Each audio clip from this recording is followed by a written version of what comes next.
got two different spanners here. This is the first one I bought. It was by Andoer or something like that. I found it off Amazon. It seems like there are quite a few of these that are being sold under different brand names, but they all look quite similar. And then there is the second one I bought. This is a different design, and this one is by Japan Hobby Tool. Upon trying to do any kind of lens repair, it's going to become very apparent that some kind of spanner is needed to get in there to remove these locking rings or whatever that are often used to either hold groups of elements in place or single elements into place.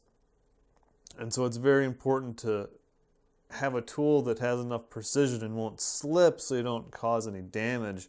I actually damaged this piece removing it from this lens because this spanner has some issues that I don't like about it.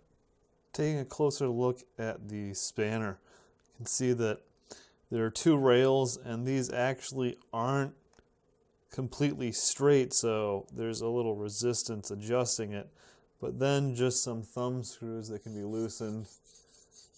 This can slide along the rails. So if I wanted to set it up for this lens, you can try to position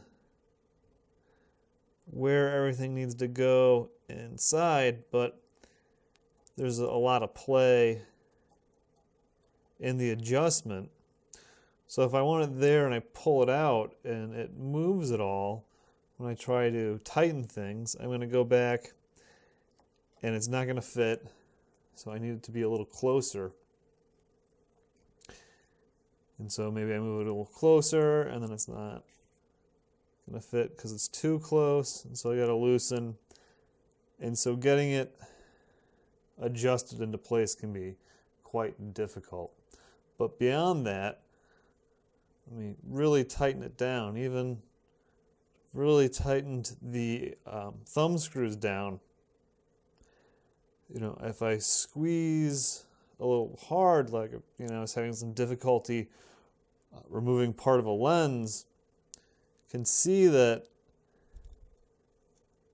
the spanner wrench moves a little bit, and I found that it can move it can move enough to cause it to no longer fit, slipping, and you know, the result is that it will cause damage. So was not happy with this design, you know, and that came loose, but that's not a big deal.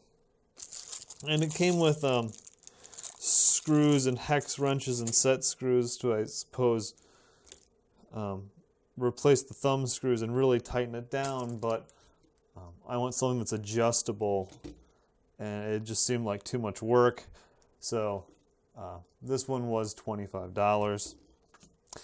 This is $33, and I like this one a lot better. This is the Japanese camera store model, and I like this a lot better because there's just no way that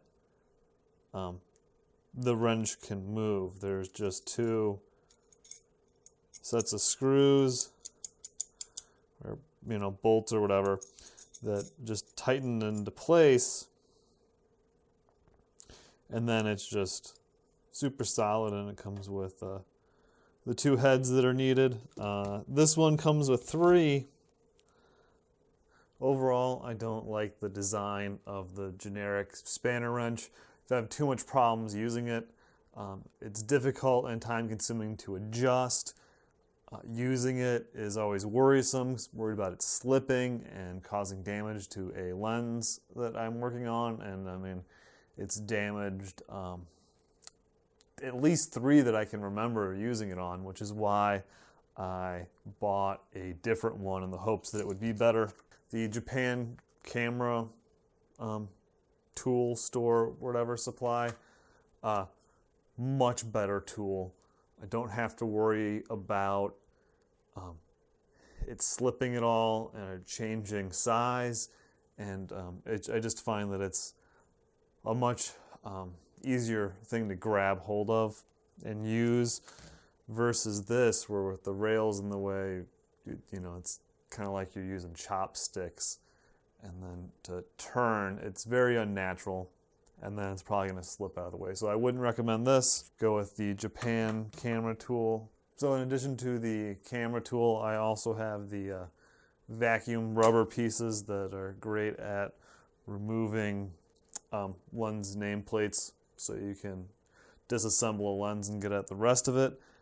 These have worked out great for me, and I like that they interlock, so it makes for a very compact way to store them. And I also got the lens sucker. Unslide it and take a quick look at it. It's actually more useful than you would think. Getting some elements back in place can be difficult, and I don't want to use my hands or anything like that. Get them gross, get oils on them, and then have to go back and clean them. So suction tool would actually be useful. So there's my thoughts on lens spanners. You're going to have to get one to do any kind of serious repairs, and I would say pay the $33 and get the Japan Hobby Tool one. I think it's much more usable and won't get frustrated trying to repair anything. I'd like you for making it to the end of the video. I appreciate you watching. Make sure to click subscribe if you haven't already, and check the links in the description.